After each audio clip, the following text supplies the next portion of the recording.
Olá, amigos, estamos de volta para mais um Protagonismo Regional em Debate, transmitido todas as segundas-feiras nos canais do Protagonismo Cidadão. Esta semana vamos tratar do painel de inovação e tecnologia, repercutindo aí os resultados da COP30. COP30 no Brasil, sucesso ou vexame internacional? Para tratar desse tema, nós estamos recebendo o nosso comentarista na área de inovação e tecnologia, o arquiteto e urbanista Alessandro Lopes, e vai comentar esse debate com a nossa convidada especial. Alessandro, seja bem-vindo. Muito obrigado mais uma vez e vamos para um bate-papo bem interessante aí, né? Quem volta aos nossos estúdios mais uma vez para participar na condição de comentarista, na condição de convidada especial é a advogada, mestre em Direito Ambiental Portuário, ela é auditora também ambiental de portos, professora universitária, já foi diretora do Senep, advogada Maria Cristina Gontijo. Seja bem-vinda, doutora, mais uma vez. Sérgio, muito obrigada, é um prazer, uma honra muito grande estar aqui para discutir esse assunto tão relevante aqui ao lado de amigos e colegas que tenham muito conhecimento para comentar conosco também. Muito obrigada. Estou aqui mais uma vez ao lado de Roberta Stock Oliveira. Roberta Stock de Oliveira. Roberta Oliveira, como é que você prefere? Roberta de Oliveira. Roberta de Oliveira. Seja bem-vinda. Obrigada. Vamos lá, vamos discutir isso bem. Bom, eu quero começar então, eu vou começar repercutindo com a Maria Cristina essa questão dos resultados da COP, né? Acho que a gente pode começar de trás para frente para ficar interessante essa discussão, porque eu estava lendo aí um artigo do Leandro Narlock, que é um jornalista que eu gosto muito, está meio fora da mídia, mas é um cara muito bom na minha opinião, está produzindo um trabalho legal para o canal do Brasil Paralelo, e uma das coisas que me chamou a atenção nos comentários dele é que é o foco da COP30, né? A gente percebe que essas iniciativas da ONU elas vão crescendo de tal sorte e perdendo a capacidade de ir a fundo nos assuntos, e ele que esteve lá todos os dias, ficou mergulhado lá dentro de todo o dia a dia da COP, um dos comentários que ele fez: a COP perdeu o seu foco, ela transformou isso em um grande carnaval, um evento quase que folclórico, um monte de gente, as pessoas estavam lá em muitos auditórios sequer conseguindo fazer as discussões mais aprofundadas sobre o tema. E a gente vai falar muito depois sobre isso, sobre os resultados práticos que a COP tem trazido, né, ao longo das suas edições. Realizamos aqui no Brasil a 30ª edição. O que vocês acham disso? A COP realmente está perdendo o seu foco e a sua influência global sobre as questões climáticas? Bom, pergunta longa, né? Eu gostei da pausa dramática logo para começar a resposta. Olha, é uma pergunta interessante do ponto de vista... Eu vou procurar falar sempre do ponto de vista técnico, inclusive do ponto de vista histórico em relação às COP, Sérgio. A COP, a conferência... Muita gente não sabe o que é a COP, né? Então, a Conferência das Partes da ONU é uma conferência voltada para a questão das mudanças climáticas. A princípio, nós começamos lá com o Protocolo de Kyoto, lá em 1997, sim, que foi o primeiro, né, a primeira iniciativa. Por falar em primeira iniciativa, nós tivemos várias ao longo desses últimos 50, 60 anos, então nós começamos lá. Eu falo nosso planeta, nossos países, estados, nós começamos ali com Estocolmo nos anos 70, depois o relatório Brundtland, depois veio ali a própria Rio 92, que foi um grande marco. Então a Rio 92 ela foi um marco no sentido de que, e para falar da COP, é importante falar da questão da voluntariedade, que é um ponto que dentro da questão jurídica ambiental sempre procuramos deixar muito claro, né? O direito ambiental internacional ele nasce com uma questão voluntária, ele nasce com um compromisso voluntário, ou seja, não é uma obrigação dos países. Os países é uma cooperação internacional em prol da proteção ambiental. Por isso que eles assinam protocolos, né? Então são protocolos, são declarações, ou então começa ali Declaração do Rio. Então, Rio 92 em a declaração do Rio. Então, ali muito mais de 150 chefes de estados, né, que vieram. Então, naquela época ainda o Jacques Cousteau, que era aquele grande oceanógrafo maravilhoso, né? Então, sempre falo, quem sempre me rememorou muito isso foi o Lauan também, que participa muito aqui. E na realidade, é destacar o caráter voluntário dessa conferência das partes da ONU, que agora está na sua 30ª edição, COP30. Então, COP30 Belém, então significa que depois são 30 anos discutindo mudança do clima e mudanças climáticas, litigância climática, impactos climáticos e o que os estados estão fazendo para mitigar as mudanças climáticas e agora os desastres climáticos que estão acontecendo. Então, vexame ou sucesso? O que foi essa COP30? Então, assim como você, Sérgio, como eu falei, eu tenho mais, assim, acompanhei todos os dias, não estive pessoalmente na COP30, mas pelo menos umas 30, 40 pessoas que eu conheço estiveram, né, entre a Blue Zone e a Green Zone. Né? Então, por que disseram que a COP30 foi esvaziada? Porque, em primeiro lugar, a gente tem que fazer um comparativo das COPs anteriores. Acabei de falar que a Rio 92 ela congregou ali mais 150, 160 chefes de Estado, praticamente 180 chefes de Estado. Se a gente comparar a COP 28, que foi a COP de Dubai, com a COP 30 agora, e considerando que a COP 29 foi em Baku, no meio do Azerbaijão, do lado da Rússia, na guerra da Rússia com a Ucrânia, se a gente fizer essa comparação, né, se pegar os dados e os números, a COP 28 reuniu mais de 150 chefes de Estado, enquanto a COP 30 reuniu menos de 30 chefes de Estado. Nós não chegamos a 29 chefes de Estado, o que é algo, de fato, se olharmos só desse ponto de vista, isso denota o quê? Não vou dizer uma falta de interesse, mas talvez realmente um esvaziamento, seja por falta de interesse político e geopolítico, considerando todas as questões que hoje movimentam o mundo, seja pela questão China e Estados Unidos, seja pela questão de todos os problemas relacionados à hospedagem e à falta de infraestrutura que Belém, infelizmente, não conseguiu sanar a tempo. Então, por mais que os líderes políticos, por mais que o nosso presidente da República tentasse ali minimizar a questão de falta de infraestrutura, o fato é que o legado que está sendo deixado para Belém em questão de infraestrutura é um legado, de certa forma, positivo, mas que não conseguiu suprir toda a especulação que ocorreu nesse último 1, 2 anos em relação à segurança desses chefes de Estado. Então, e aí, para finalizar essa situação, tivemos aí na última semana o incêndio dentro da Blue Zone, que é onde as discussões acontecem.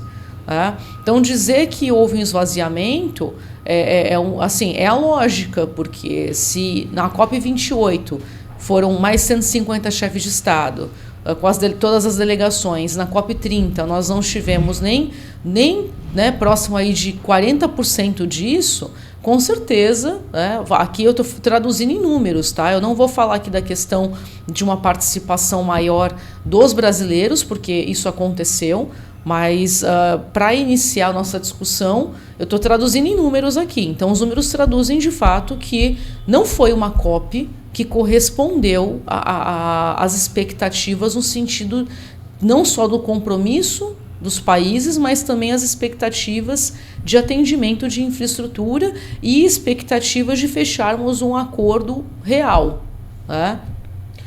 Acho que ela fez um monte de pergunta, já foi respondendo um monte de coisa. A gente foi respondendo e perguntando. Mas é bem legal essa contextualização. Alessandro, em cima dessa questão da infraestrutura que a Maria Cristina estava comentando, eu não vou nem falar aí que o fato de Belém ser a capital brasileira, o maior índice proporcional de favelas do país, que é a capital Belém, também tem os maiores problemas de saneamento básico, tem só 7% das residências têm esgoto tratado no estado do Pará. É isso aí. Nós estamos falando de mais de 50% de pessoas que não têm acesso à água. Né? Então, enquanto esses problemas que afetam ambientalmente a sociedade e os países não estão sendo tratados, a gente traz as pessoas para falarem de questões que são ainda muito... a comunidade científica está falando, ok, mas a maioria das pessoas não consegue contestar os números que a comunidade científica está trazendo.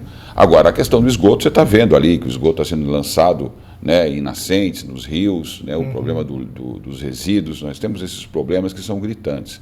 Mas ainda que a gente quisesse passar os olhos sobre isso, ignorasse tudo isso, porque são fatos, não sou eu que estou falando, mas são fatos, nós temos a questão de que a COP ela instalou 160 geradores a diesel para alimentar os ar-condicionados. O pessoal que estava lá falava, a gente andava pela COP, era só cheiro de diesel, e nem um biodiesel o governo conseguiu colocar para amenizar o problema da geração de energia através de geradores diesel. Como é que a gente explica isso para as pessoas? Não, eu vou ignorar aí o chanceler alemão. Fala para o cidadão comum lá, para o senhor José lá, que agora está lá acabando o almoço, voltando para o batente. Como é que eu explico isso para o cara? Então, esse é uma desmoralização desse negócio? Então, esse é o grande problema que eu vejo que a COP ela já começou com várias situações conturbadas. O próprio realinhamento, o parque linear que foi criado, foi desmatado um monte de árvore. Mas não dá para fazer na Universidade Federal de Pará, para o UF Pará, que daria para fazer ali na beira do rio, daria para fazer uma puta reforma. Gastaram mais de R$1 bi com isso. Então, parte desse dinheiro, ele até foi para até melhorar a questão de saneamento, ou seja, tentaram escolher uma região para sensibilizar o mundo, falar, olha, tá aqui, ambiental, tão perto da Amazônia. É bonito o discurso. Tanto que a próxima COP está escolhido Turquia ou Austrália. Eu aposto que vai ser a Austrália. Mas tá lá. E depois uma outra no país africano, né? Também estão escolhendo. Então, sempre a ideia da COP é mostrar o que você tem de melhor e tentar sensibilizar, conta do visual, o que fazer, né? E ali a gente deu um tiro no pé. Eu vejo porque a gente não trabalhou com coisas sustentáveis, a gente desmata, a gente tem ar-condicionado batendo forte. Coisa, tudo plástico. Fizeram uma estrutura com um monte de lona, tudo plástico. Então, na questão na questão arquitetônica, na questão de estrutura, fizeram um belo cenário para Belém. Belém entra no mapa, as pessoas sabem que Belém existe, mas realmente acabou a COP. E agora desmonta o circo e continua as pessoas ainda sem esgoto. E joga o plástico no lixão. Um belo parque linear para quem quiser ir lá visitar e bater foto. Eu acho que faltou um carinho, faltou aquele olhar mais sensível que realmente eventos como a COP pedem. Então, como legado arquitetônico, a gente cometeu o mesmo erro que cometeu em Olimpíada, cometeu em um monte de outros eventos. A doutora citou bem, a Rio 92 foi exemplo mundial. Ela é citada, é fantástica. E a gente vem agora e dá se a próxima COP reunir 32, 33 e for numa situação tão sensível quanto, aí você vai ter o reflexo que realmente o Brasil não fez a lição de casa.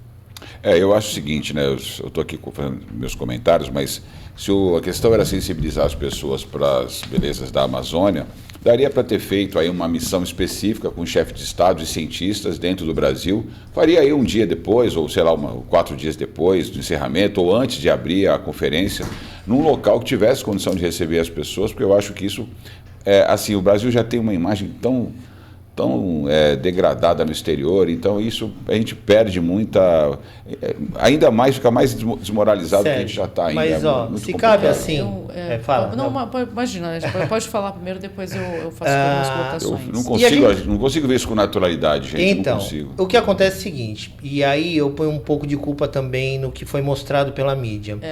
Em algumas coisas foram debatidas. Foi debatido o scalp das pescadoras, foi levado tecnologia, foi apresentado um robô que retira açaí, porque eles têm dados da quantidade de pessoas que morrem em queda na extração de açaí. Então, teve muita coisa acontecendo boa. É importante destacar isso. Teve muita coisa sendo debatida, pautas debatidas muito importantes, que não vieram para a mídia. E salvo um artigo ou outro que você vê o que foi debatido. O que veio para a mídia é o que se esperava dos chefes de estados. E toda essa confusão. Então, repercute muito mais. O chanceler que tomou o Guaraná não gostou, o outro que veio e achou que era muito quente, do que pautas importantes. Então, tem uma culpa da mídia também de não dar luz para o que deveria dar, né? Então, a gente cometeu vários erros, não só o erro de estrutural, de montar, mas um erro de mostrar o que realmente coube ser debatido. Houve, assim, nós precisamos separar o joio do trigo. Né? Primeiro, sair um pouco do discurso. Eu entendo que o norte do Brasil tem que expandir e precisa de infraestrutura, e eu entendo que a COP30, naquele momento, a intenção era, de fato, melhorar, a partir desse cenário, melhorar a infraestrutura do estado do Pará, né, que é um estado muito grande e é um estado que tem todos esses índices, e tenho muitos amigos paraenses que até falaram, poxa, vocês acham que tudo tem que se concentrar no Rio e em São Paulo? Não. Acho que é deixar claro que não é uma questão de preconceito contra o estado do Pará e que tudo tem que se concentrar no eixo Rio-São Paulo. Pelo contrário. Pelo contrário, a gente entende que o desenvolvimento tem que acontecer nesses estados, nos estados do Norte, do Nordeste, do Centro-Oeste, e que o Brasil tem que ter uma política de descentralização. Só que a questão é que isso não foi combinado. Combinou isso com os russos. Então, por exemplo, questão de infraestrutura de aeroporto. Então, as obras foram. A questão não foi só a COP ser sediada ali. Então, o problema não foi a COP ser sediada ali. O problema foi a infraestrutura não ter chegado a tempo, a questão do superfaturamento das obras, a questão da falta de comprovação de licenciamento ambiental dessas obras. Então, o problema não é sediar a COP no estado do Pará. Então, deixar isso muito claro. É o como foi feito isso. E o que o Alessandro colocou aqui, muito bem colocado, muitas discussões positivas aconteceram na Green Zone, inclusive iniciativas, por exemplo, teve muitas iniciativas voltadas para o setor portuário, como diálogos hidroviáveis promovido pela DECOM, a ATP, a Associação de Terminais Privados, participou de muitos debates, a ABANE participou de muitos debates, muitos compromissos foram assinados ali em prol do setor hidroviário, do setor portuário. O Ministério dos Portos e Aeroportos lançou vários programas, selos de sustentabilidade, selos que quem trabalha na área sabe que foram frutos de praticamente aí 5, 6, 7 anos de trabalho. Então, na Green Zone, muita coisa foi discutida, muita coisa boa foi discutida na Green Zone. E não ganhou visibilidade. E não ganhou vitrine. Só que aí sim, a gente tem que destacar a falta de organização da própria Casa Civil. Então, aquela invasão de indígenas, por exemplo, quem estava distribuindo as credenciais da Blue Zone? Era a Casa Civil. Então, muita crítica feita ali em relação à organização feita pela Casa Civil. Agora, dizer que o fracasso aconteceu por causa dos brasileiros ou por causa de Belém do Pará, eu entendo que não. A gente tem que separar o joio do trigo e dizer que existiram avanços, que algumas pautas de discussões foram bem discutidas, mas que isso também não ganhou visibilidade positiva. E ter as lições aprendidas para a próxima COP em relação à falta de estrutura e de organização por parte dos responsáveis do governo brasileiro.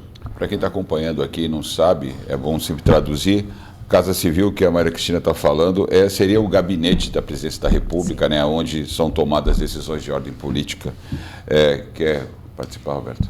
Eu estou aqui pensando nisso tudo. É claro que a infraestrutura foi péssima, não dá para negar, eu não estou falando, não estou cogitando, não estou nem falando sobre a escolha do Estado, mas sim por todos os outros assuntos que a gente já falou aqui. Mas o que a gente viu aí na prática, teve muita participação realmente, foram mais de 50 mil participantes, pelo que eu vi. Tiveram que fazer desde navios de cruzeiro como hotel, o pessoal recebendo a MSC, enviando para receber essas pessoas. A gente teve sim um problema inflacionário lá, eles aumentaram tudo, isso não é legal para qualquer lugar que cedia. A gente está abrindo a casa a nossa casa para receber as pessoas, e de repente a gente vem e faz o que foi feito até mesmo na pandemia, aumentar o papel higiênico. Não quero fazer alusão a isso, mas mais ou menos. Só que quando a gente fala em credibilidade, quando a gente fala na COP30 e fala sobre o fracasso ou não, na minha concepção, e é só a minha, parece sim que a gente teve uma perda, porque não foi só pelos chefes de estados que não compareceram. A gente teve aí também grandes países que nem mandaram delegação, não quiseram nem fazer parte. E não estou querendo entrar num viés político, sem fazer apologia aqui para qualquer lado. Frente. Isso. Mas a gente tem sim um enfraquecimento da nossa própria credibilidade, porque a gente não faz a lição de casa. A gente está aqui, no meio disso tudo ocorrendo, tem a PL do desmatamento, a PL do licenciamento lá ocorrendo junto. Então, tudo isso fica meio dúbio e coloca em xeque o que realmente, para que realmente houve essa COP30. O que vocês acham disso? Não, ter e ocorrer tem que ter esses encontros, não é desmerecendo. O encontro é fundamental, como a gente falou. Teve muito assunto bom. O encontro é uma pauta internacional, na realidade. É um compromisso. É um compromisso da Organização das Nações Unidas e dos Estados, que, como eu falei, é voluntário. Então, veja, na realidade, é uma programação que acontece anualmente. Então, a nossa descredibilização do Brasil nesse sentido foi muito em relação à infraestrutura, a questão da supervalorização das hospedagens, né, e de fato de questões geopolíticas, inclusive de guerras que estão acontecendo, da questão do próprio Estados Unidos da América também, enfim, que acabou sendo citado, né? Inclusive o próprio Lula citou os Estados Unidos de final, né, quando ele falou do mapa do caminho. Mas o fato, assim, só para falar um pouco da questão do PL do licenciamento, que eu creio que não vem muito, né, talvez não entre nesse mérito, mas a PL do licenciamento não tem nada a ver com o PL do desmatamento. Não, né? É errado. Né? O PL do licenciamento ambiental é a nova lei geral do licenciamento que diz respeito, inclusive, à facilitação de obras de infraestrutura para saneamento básico.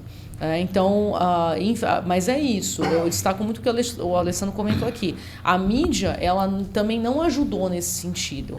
A mídia especializada, poucas mídias especializadas ajudaram nesse sentido. E eu entendo que é isso que a gente está fazendo aqui, né? Procurando discutir a temática de uma forma técnica, sem ir para um viés ideológico e demonstrar de fato o que nós precisamos aprender, né? E o que o Brasil vai deixar de legado para a próxima COP e o que o Brasil vai deixar de legado, inclusive para a infraestrutura de Belém, porque o que o Alessandro falou, tirou a infraestrutura. Bom, como é que estão as obras do metrô? Isso daqui para frente, vai ter metrô em Belém? Né? Como é que vai estar a infraestrutura de saúde em Belém? Como é que vai estar a infraestrutura? Né? Então, muita gente falando, mas Belém está outra coisa, Belém melhorou muito. Eu quero ter esse feedback dos meus amigos paraenses que estão lá. Né? Que estão lá daqui a 1, 2, 3 anos. Eu creio que a gente tem que perguntar isso também para o paraense. Né? Porque, só pegar um gancho, você já está falando de uma coisa bem legal. A gente está falando de deixar legado. Se que não fizesse nada, tivesse feito um hospital para atender essas 50 mil pessoas, Belém já estaria atendido num plano de saúde. Já teria uma estrutura de saúde ok. E nem isso ficou. Entendeu? Ou tivesse conseguido melhorar a infraestrutura da UFPA, né? Mas, em cima do que a Cris falou agora, Alessandro, o artigo do Narlock, ele fala também, ele destacou 7 itens, um deles ele fala, ele está convencido que os jornalistas não entendem nada do assunto e que ficam reféns dos discursos oficiais. Exato. Por quê? Porque eles não conseguem acompanhar os debates, até porque tem uma relação com a infraestrutura e a organização e tudo que aconteceu dentro dessa cadeia de informações transmitidas pelos jornais oficiais, né? Mas o que ele concluiu? O jornalista não consegue acompanhar a discussão, a pauta, não consegue fazer uma análise crítica do que foi, dos avanços reais ou daquilo que é o discurso oficial, e aí fica todo mundo uma cortina de fumaça ali, sem entender realmente o que está acontecendo. Então, qualquer um que declara a vitória, foi a vitória e tal, mas será? Será que avançou? Será que não avançou? O que é importante não foi trazido à luz da sociedade para a gente poder acompanhar? E a outra questão que vocês falaram aqui também é sobre os bons debates, que tiveram pouca visibilidade. Ele faz uma comparação de que há movimentos que querem colocar a causa ambiental como uma questão ou ideológica ou porque é coisa de gente malvada. Enquanto que no estande de Singapura, da China, inclusive, que apesar da China não ter mandado o chefe de Estado, mandou terceiro e quarto escalão, ele coloca que esses países trouxeram uma discussão muito mais racional, muito mais pragmática. Vem cá, nós temos um problema industrial. Como é que a gente vai resolver isso? A questão aqui não é ideológica. Não estamos aqui para discutir ideologia de gênero, nada disso, nem questão, né? Nós estamos aqui para discutir o seguinte: nós temos que produzir essa caneca. E como é que eu faço para produzir essa caneca causando o menor dano possível ao meio ambiente e às pessoas? Esse é um ponto crucial, Sérgio. Está contaminado o debate, assim, a China ela tem um estigma, a gente sabe disso, porque na realidade eles não se preocuparam em nada, em preservar o ambiente. E agora estão correndo atrás. Só que hoje eles estão correndo atrás para mitigar o que eles fizeram em prol da própria população, porque eles têm lá mais de 1 bilhão de habitantes, ok. Só que eles entenderam que 500 milhões de habitantes doentes são um problema e um ônus para o Estado, né? Para o Estado chinês. Sim. Então, hoje, eles entendem que a China tem um dos piores índices de qualidade do ar do mundo. Então, eles entenderam que eles precisam trabalhar essa pauta em prol da sua própria sobrevivência e do próprio Estado chinês. E isso não é só uma questão de pensar no bem e na saúde, é uma questão geopolítica. Em cima disso, Cris, em 2024 eles investiram em 97 megawatts de energia gerada por usina de carvão. E esse ano mais 46 gigawatts estão sendo investidos. Então, como é que você faz um debate quando você está falando de abandonar o carvão e o petróleo até 2030, 35? E nesse momento a China está fazendo um investimento gigantesco em geração de energia para o carvão. Então, o que eu quero dizer é o seguinte, fica parecendo para a população leiga uma grande hipocrisia. Então a gente começa a perder o foco do debate. O que é possível fazer? Então, primeiro, o que é possível fazer e o que é impossível fazer nesse momento. Então, primeiro, qual que é o debate? Eu vou abrir aqui a palavra para o Alessandro também. Qual que é o debate? O debate é diminuir a temperatura. A ideia é diminuir as emissões para buscar o quê? Equalizar a questão da temperatura do planeta. Maria Cristina, mas olha, isso é impossível porque o planeta ele se movimenta. Mas o fato é que nós estamos chegando, batendo 7 bilhões de habitantes no planeta, emitimos muitos gases de efeito estufa e o fato é que nós estamos acelerando sim esse movimento. É um movimento natural?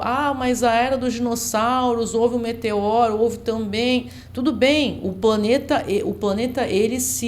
ele tem o seu processo de resiliência, isso é científico. Então, ele já está fazendo isso, vai começar a diminuir a população logo. Mas vários cientistas. Então, teve muitos colegas, teve gente até que quase morreu, né, por causa disso, o pessoal batendo na pessoa. E o fato é que o planeta, ele realmente... Bateram no teu colega? Não, tem gente quase bateram. Eu vou apanhar também, porque eu também sou negacionista anti-ciência. O planeta, ele tem a sua resiliência. A questão é, nós estamos acelerando esse processo. Nós estamos acelerando a acidificação dos oceanos. Se nós pensarmos que a temperatura da cidade de Santos... Então, vamos pensar no desastre de São Sebastião. Morreram quantas pessoas nesse desastre? Mais de 200 pessoas, uma média ali de 200, 300 pessoas morreram ali em São Sebastião. Sabe quanto que o oceano aumentou a temperatura naquela semana, Sérgio? Em São Sebastião? Ou no litoral, no litoral de São Paulo. Não. Mais de 3 a 4 graus. Isso não sou eu que estou falando. Isso é o laboratório da Unisanta, o NPH, Núcleo de Pesquisas Hidrodinâmicas, que é um laboratório que tem seus aplicativos. Naquela semana, faz pesquisa meteorológica. Naquela semana, a temperatura média do oceano, aqui na nossa região, aumentou de 3 a 4 graus. Isso fez o quê? Que viesse muito mais chuva do que a que estava prevista. Então, isso é um fenômeno que a gente chama de mudança climática. Nós estamos presenciando as mudanças climáticas. Eu não tenho dúvida disso. Esse é o ponto a minha tese é se ela é local, regional ou se ela é global. Então, nós vamos presenciar cada vez mais esses fenômenos. Primeiro, não só por conta da questão das emissões, mas também, principalmente, pela questão do plástico e da acidificação dos oceanos. Quanto mais o oceano se acidifica, mais a temperatura do planeta aumenta. Mais aumenta a temperatura dos oceanos, o que acontece? Perde-se biodiversidade e ganha-se maior temperatura. Com maior temperatura, eu tenho mais o quê? Vendaval, vai acontecer o que aconteceu no Paraná. Então, isso é um fato. Isso é mas isso é fake. Não. Isso é um fato. Isso é o que está... Não é uma crença, é o que está acontecendo hoje, agora. Então, qual que é a meta? diminuir as emissões para que a temperatura do planeta não aumente mais a cada ano e que nós possamos combater os fenômenos de desertificação, o fenômeno de acidificação dos oceanos. Tá? Alessandro, é bem simples, é o que eu falo até para os meus alunos. Não acredite em nada do que as pessoas falam. E eu vou justificar a resposta. Basta você ter a aula básica de Química e Física da 8ª série. Quanto mais você aquece por meio da química, e pode ser calor, pode ser carro, pode ser o vidro que está na fachada, a física vai reorganizar o planeta. O que ela vai fazer? Vai devolver em chuva, vai devolver em alta de maré. Então não acredita na ciência, simplesmente só estuda Química e Física. Isso é natural, o próprio planeta faz isso, como você colocou bem, temos aí quase 7 bilhões de pessoas, só que a gente tem cada vez mais prédios envidraçados, isso aumenta a temperatura. A gente cria nuvens de calor por conta da altura que a gente tem. A gente está trocando e todo mundo reclama, quem gosta de reclamar, precisa ter mais árvores, mas ao mesmo tempo tem o grupo que fala, essas árvores sujam, tem que ser árvore menor, árvore que não faz sombra não resolve o problema. Então, a gente está criando uma situação desconfortável. Para nós, ainda temos uma lacuna até realmente ficar intransitável nas cidades. Agora imagina países que já vivem, como o próprio Dubai, enfim, desertos, que já estão ali com seus 40, 50 graus, algo normal para ele aumentar mais 1,5 graus. Ou 2, né, que é a previsão, 1,5 graus. 1,5 graus em pouco tempo. Que aumente menos, que aumente meio grau. Com 30 graus a gente já está reclamando. Imagina com 35, 30,5, com 32, 40... e levando para a tecnologia, a gente não olha, hoje a gente se diverte, eu já falei isso aqui em outros programas, olhando o que alguns países estão fazendo, criando situações de confinamento, principalmente em áreas inóspitas. Então, um projeto como o The Line, um projeto como o MOL, que acontece lá em Dubai, pode parecer ficção científica, mas na verdade estão tentando preservar um modo de vida na Terra, porque ali ele controla, mantém 25 graus, 26 graus. Então, enquanto a gente está falando de exploração espacial, montar base espacial na Lua, em Marte, muitas pessoas estão pensando como é que a gente vai conseguir viver na Terra a hora que tiver 50, 60 graus, onde hoje é 40. Então, eu evito entrar nesse debate porque na questão prática, eu acho que ele não leva a lugar nenhum. É porque ele não atinge, Sérgio, eu vou te explicar por que você não sente. Ele não atinge a gente. Não atinge. Não atinge, sabe por quê? A gente está o tempo todo falando que o calor que a gente sente é por conta do aquecimento global. Sabe por que não atinge? Quando a gente fala em uma elevação da maré em 15 centímetros, tá? 20 centímetros, estamos falando até 2100. Sim, mas a Cristina acabou de falar que o negócio lá que aconteceu em São Sebastião foi por causa do aquecimento global. Então, eu discordo dessa visão, mas eu acho que o debate ele é sempre saudável. Eu não estou discordando porque eu tirei da minha cabeça, eu leio outros artigos de outros cientistas que vêm numa mão contrária. É que o que eu acho que é salutar discutir é o seguinte: o que eu consigo fazer aqui? Né? E a gente não está fazendo. Então, assim, por exemplo, a questão do plástico, que eu acho que ela que eu acho fundamental. E o plástico você consegue ver aos olhos que se concentram com o movimento das marés, está criando ilhas de plástico em alguns pontos do planeta, né? Em alguns oceanos criaram arquipélagos de lixo, de plástico. Esse é um problema que está acontecendo. De fato. Existe né? um continente de lixo que é o Exato. É a ilha de lixo do Pacífico. Então, o que eu quero chegar é o seguinte: eu acho interessante esse debate, gosto de ouvir as opiniões divergentes sobre o aquecimento. Tem cientistas que falam que é impossível você ter uma média de temperatura no planeta, e não tem como fazer, porque você tem posições diferentes. Quando você vai somar o extremo calor de 70 graus e menos 30 em algum lugar.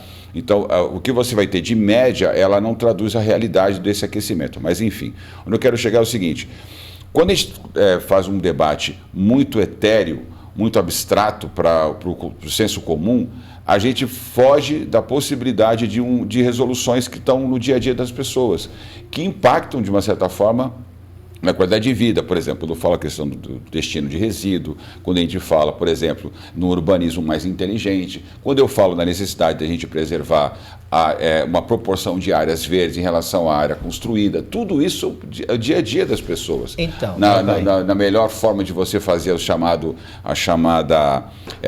ciclo, né, da cadeia de produção, onde você traz aquele produto que você explorou de volta para a cadeia de produção. Então, olhando o resultado da COP, o que eu vejo é que esse debate está indo cada vez mais para o campo geopolítico e ideológico do que para questões práticas. Isso é um fato. Isso sim. Não, mas isso é um fato. Nisso nós concordamos muito, porque mas isso foi o que a mídia, foi o que o Alessandro acabou de colocar e que nós colocamos aqui. Isso foi também o que foi propagado muito pela mídia. Então, a que ponto nós deixamos de lado a discussão técnica e fomos só para o lado da discussão ideológica em relação a toda essa questão que você também colocou muito bem, Sérgio. Singapura estava com uma proposta, olha, o que a gente vai discutir aqui? A gente veio para discutir o impacto da indústria, como que a gente pode melhorar a questão local, como que a gente pode melhorar, diminuir as emissões, trazer soluções inteligentes. Então, isso foi uma pauta que ela até aconteceu na Green Zone, bastante, mas ela não foi tão bem destacada. Para onde tinha que ir. Não foi para onde tinha que ir. Te completo uma coisa, isso eu também já falei, não sei... Olha, me contraria não, senão eu te estrago o meu programa. Todas as vezes, a minha função é essa. Não vou te convidar mais, hein? Nem almocei. Vamos lá, hoje o dia tá bom, mas brincadeira. O que acontece é o seguinte, Sérgio, você... Tá vendo? Você acabou me cortando aqui a ideia, você não queria, né? Fiz de propósito.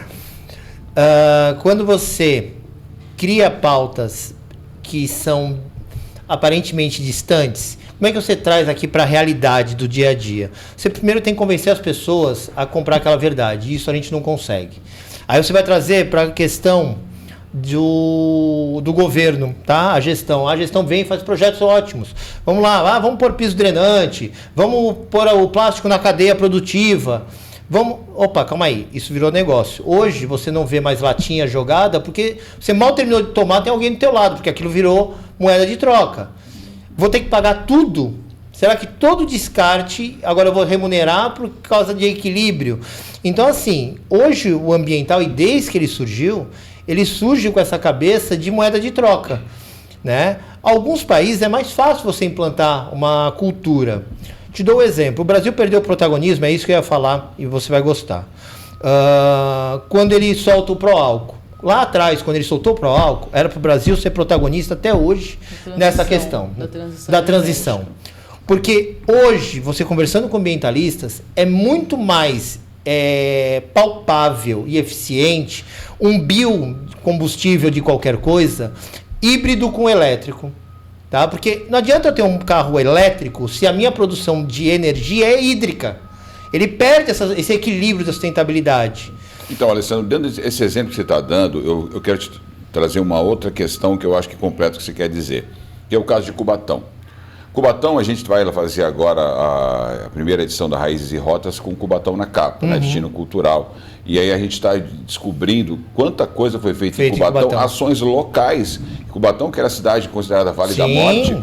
Então não foi necessário uma ação global para fazer a sociedade local, regional, o governo de estados, os governos locais, enfim, entender que era preciso uma intervenção da sociedade ali. Começa com a conscientização, né, de todos, para que você mudasse a realidade. Ali nós temos um polo industrial gigantesco. A princípio, houve uma necessidade legal ali de intervenção de Ministério Público, de uma lei ambiental, porque não existia, né, de intervenção junto àquelas empresas do polo petroquímico que ali foi absurdo, né? Cubatão era um descalabro, né? Então, aquilo ali, mas assim, se não fosse a intervenção governamental e internacional, porque naquele momento, o que se discutia naquele momento? Estocolmo e o relatório Brundtland. É isso aí. Então, Brasil, você tem que se comprometer. Não, mas os desenvolvidos já desenvolveram, a gente tem que desenvolver também, mas vai desenvolver como?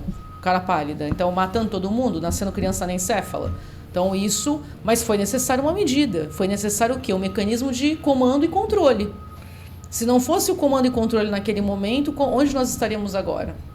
Ali não foi nem voluntário, ali foi comando e controle, foi imposto. É isso. Mas eu concordo que em muitos aspectos precisa ser realmente, mas o que eu acho é que a gente precisa estar vigilante sobre aquele tema e olhar a medida prática que vai acontecer. Enfim. Mais completa que seja. Não, então, eu falei de Cubatão, porque a questão, eu estava falando aqui a questão da China, e eu queria que vocês comentassem, por exemplo, o que aconteceu na Alemanha, né? Porque na Alemanha a gente teve uma medida bastante esdrúxula para falar isso, né? Quando o governo da Alemanha, da Merkel, resolveu acabar. E aí entra outra questão do que é a narrativa, né? Não, vamos fechar a usina nuclear porque ela é um perigo, ela pode explodir, aí todo mundo vai morrer, vai matar o planeta e tal. Desligou, ficou na mão do gás russo, que também é poluente e criou um problema geopolítico para a Alemanha. Então, os alemães fazem umas coisas... Bom, não é à toa que na Alemanha surgiu o Bigodinho lá. Mas o Bigodinho falava as coisas lá para os alemães acreditarem no Bigodinho. E agora eles acreditam em tudo. Os alemães fazem umas coisas inacreditáveis. Você está respondendo a tua própria pergunta. A função da COP, que é o que a gente conversando, é essa. É esse alinhamento de pôr na balança qual é a melhor solução. Então, o pacto é a gente ter carros eletrificados. Ok, a que custo? Eu consigo produzir assim. Eu faço assado. Eu tenho que abrir, devastar a floresta para fazer. Então, essa tua solução não é boa. A função da COP é essa. Olha, Romano, presta atenção, Romano, você que assiste aqui o programa, esse cara que me apresentou para você, eu vou demitir ele, tá me contrariando aqui, entendeu? Não quero mais ele aqui como comentarista, vou cortar o salário dele. Sérgio, eu vou dar um exemplo muito prático, até porque a gente está aqui discutindo a questão se foi vexame ou se foi boa essa COP. Sim. A gente já contextualizou o que é a COP, contextualizou a meta da COP, contextualizou toda essa questão das mudanças climáticas, mas eu vou dar um exemplo, vamos para a prática agora, para saber o que de solução acontece. Muito bom. Então, olha, nunca acontece nada. Acontece. Sabe por que acontece? Eu vou dar um exemplo do setor marítimo, que há 10 anos eu trabalho nessa pauta da transição energética no setor marítimo, que hoje, de 3 anos para cá, depois da pandemia, o Brasil foi uma coisa... Ninguém queria saber de transição energética no Brasil, no setor marítimo. Hoje ele está acontecendo. Mas por que ele está acontecendo? Porque uma das organizações paralelas da ONU, que no caso é a Organização Marítima Internacional, definiu uma meta e falou, vai acontecer e o combustível vai ser XYZ. É isso. Então, qual que é a discussão agora para a transição energética no setor marítimo? Qual combustível que a gente vai adotar? Vai ser só hidrogênio verde? Vai ter metanol? Vai ser o etanol? Que nem o Brasil, a gente está brigando pelo etanol lá, mas os europeus não querem o etanol por conta da questão do desmatamento. Só que a gente está brigando pelo etanol lá. Então, nenhuma discussão, a gente não está indo para caminho nenhum. Nós estamos indo, porque iniciativas estão acontecendo. Se eu pensar de 15 anos para cá que iria existir um anexo 6 da Marpol, que é a Convenção de Prevenção de Poluição dos Oceanos, voltada para a diminuição de gases de efeito estufa no transporte marítimo, quem me vê lá atrás falando... Quando eu falava isso, Alessandro, lá atrás, olha, a gente vai precisar fazer inventário de gases de efeito estufa no setor marítimo. Você é visionária. Você é louca. Menina, você é nova, você é louca. Isso nunca vai acontecer no Brasil. Eu escutava comandante de navio falando para mim, isso não vai acontecer, Maria Cristina, você é louca, você... Não funciona, isso não vai acontecer. Está acontecendo. Então, está acontecendo. E a gente já está com uma meta definida agora para os próximos 20 anos. Então, está acontecendo. Só que veja, em alguns setores isso transparece mais e em outros setores transparece menos. E realmente, quando se fala de uma cúpula do clima, que no caso seria essa definição da COP, né, a conferência das tá partes... Tão deturpado o nome, né? Mas se eu pensar assim, se eu pensar numa conferência das partes, realmente, do ponto de vista agora, que essa discussão de Belém, poxa, foi um fracasso. Mas movimentos paralelos estão acontecendo e orbitando em torno desse movimento central. E os avanços estão acontecendo.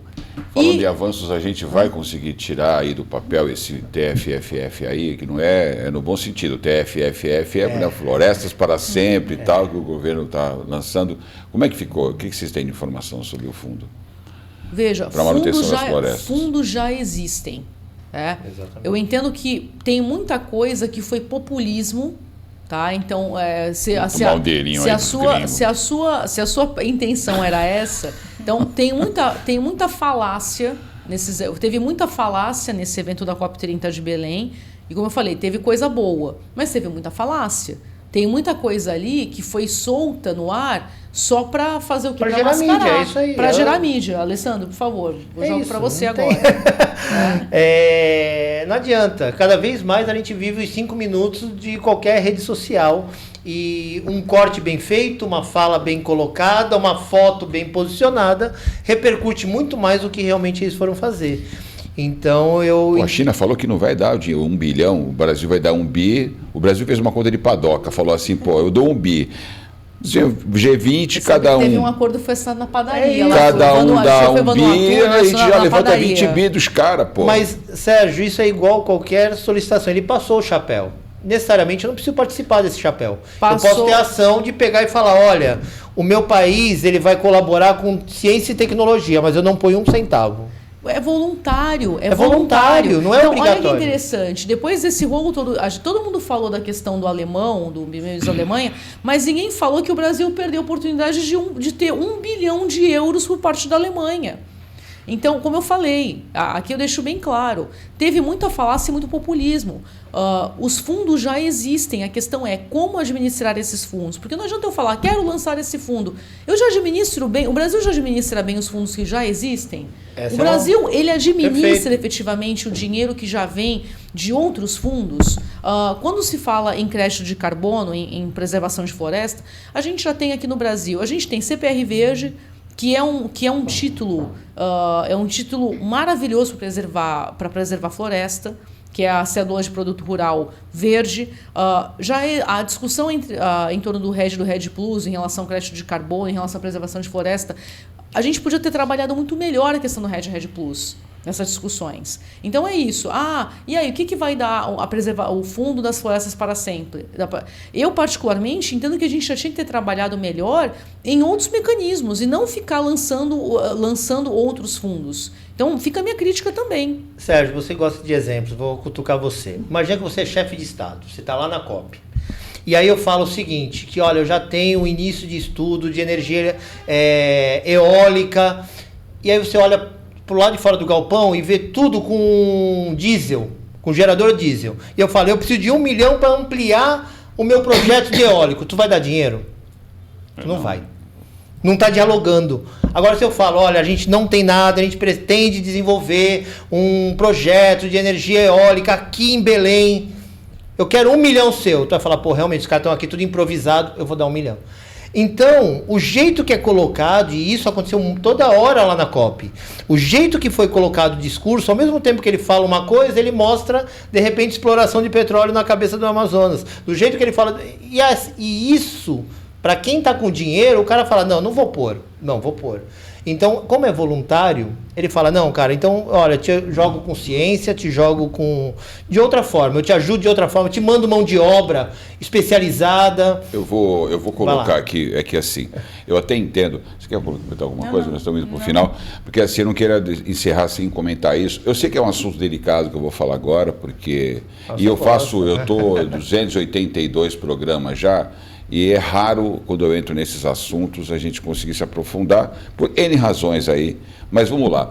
Quantos anos nós ficamos aí patinando para explorar a margem equatorial? Então a gente não conseguia, aí vem os especialistas, falam, está 500 quilômetros da foz do Rio Amazonas, está longe, a Petrobras é a maior especialista do mundo em exploração de águas profundas, etc. e tal. É raro explodir um poço da Petrobras, nós estamos, enfim... líderes nessa tecnologia, e vai para o IBAMA, volta, vai para o MCBio, vai para o raio que o parta, vai para tudo que é lugar. CMBio. Eu estou igual aquele cara que fica gravando lá nos LGBT, SBTs que ele fala lá no...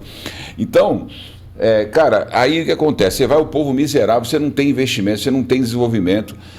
aí fica passando chapéu para o estrangeiro. Sérgio, isso não então, é, assim, essa não é só a questão. A gente precisa defender esse desenvolvimento, mas que ele seja feito de forma responsável, senão vai acontecer o que aconteceu em Cubatão. É isso aí. Que as pessoas, veja bem, a cidade perfeito, foi construída, mas a cidade foi construída com uma promessa de desenvolvimento. A gente não pode repetir os erros do passado. Sim, é isso que a gente está falando. Concordo. O mecanismo de controle, né, de comando e controle e fiscalização, ele tem que acontecer de forma responsável. Mas vamos então, lá. O povo continua... Veja bem, Cubatão, a favela da Vila Esperança, ela continua lá. Ela não foi removida. Sim. Tá? Então, isso é resultado que dessa promessa de desenvolvimento.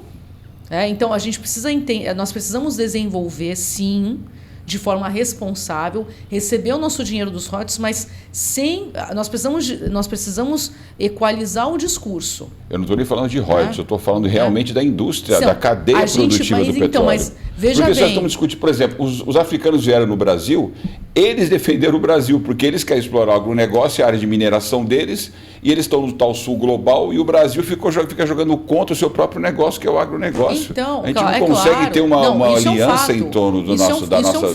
Isso é um fato. A questão é, quando são indústrias diferentes, são atividades diferentes, então a questão não é jogar contra, a questão a gente tem que jogar com responsabilidade, porque senão a gente vai repetir os mesmos erros que aconteceu no passado. Sabe por que eu estou comentando isso, Cris? Pelo seguinte, eu quero encerrar porque quando eu falo que é um assunto delicado, a gente não vai ter tempo de aprofundar, senão vai ficar parecendo que eu quero monopolizar o debate. Mas a questão geopolítica, que a gente quase nunca fala, né? E nós, na nossa região, nós estamos numa área nervosa para a geopolítica. A gente está no Atlântico, né? Nós temos aqui no lado, nós temos o maior porto aqui do país, nós temos uma região altamente industrializada, nós estamos a 70 quilômetros da principal centro econômico financeiro do país, então a gente está numa área sensível. E veja, enquanto Estados Unidos, China, a França, a Inglaterra, até os países africanos estão defendendo seus interesses geopolíticos, a gente fica num discurso, na minha opinião, tosco, porque qual é a grande proposta do Brasil? Criar um fundo, que nem você acabou de falar, já tem um monte de fundo e a gente não sabe gerenciar. Então o Brasil, como é que ele se posiciona geopoliticamente? A gente não tem relevância internacional, a gente não consegue se posicionar em nenhum bloco, porque o Brasil está no bloco dos BRICS, mas a China não veio para o debate. Aí ele está contra os Estados Unidos, que também está contra o debate para afinar até 2030 com o uso de combustível fóssil.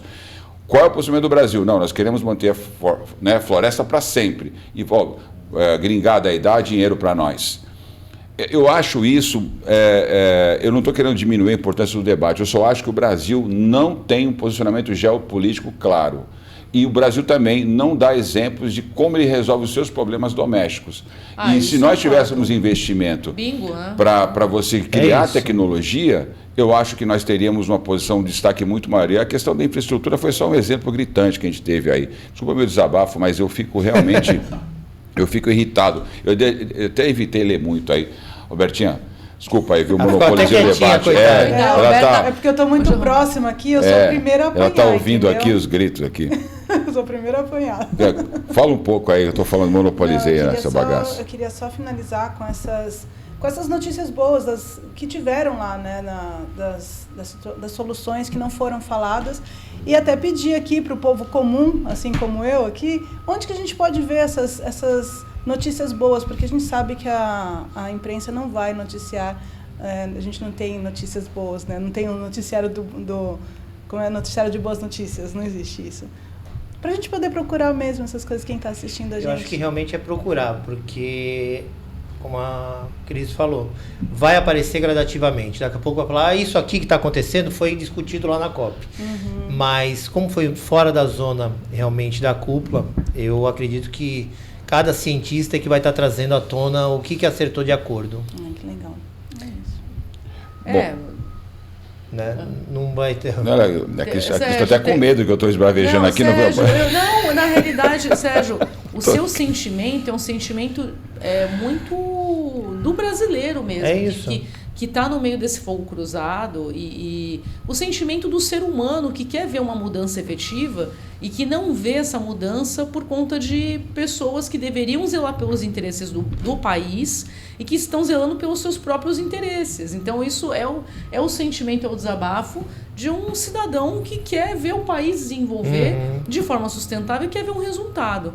O resultado vai depender de todos nós, inclusive do debate que está sendo realizado aqui hoje, né? Exatamente. Eu agradeço bastante pela oportunidade de participar do debate. Não, eu tenho que voltar, Cris, porque hoje eu fui muito mal educado, fiquei gritando aqui igual um desvairado, igual um neurótico. Cris, eu quero te convidar para assistir, para participar de um programa onde o Sérgio não vai estar presente. Para eu não gritar, Imagina, olha, eu gosto bastante. Porque a gente está aqui para, assim, a verdade dói, mas ela liberta, né? Já dizia o sábio, né? Bom, temos que encerrar, infelizmente, mas, Cris, vamos fazer outro programa para falar um pouco mais. Vamos desmembrar esse tema, aí a gente traz o Lawande, porque o Lawande, eu dou essas espremidas nele, ele fica, Sérgio, veja que a questão, né, geopolítica.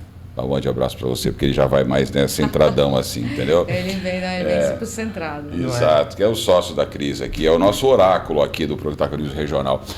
Obrigado, Ale, pela sua participação e desculpe pelas brincadeiras, você sabe que o meu jeitão é assim mesmo. Bom, se você lembrar de me chamar de novo, vou precisar. Eu não vou cortar seu salário. Você não tá magoado?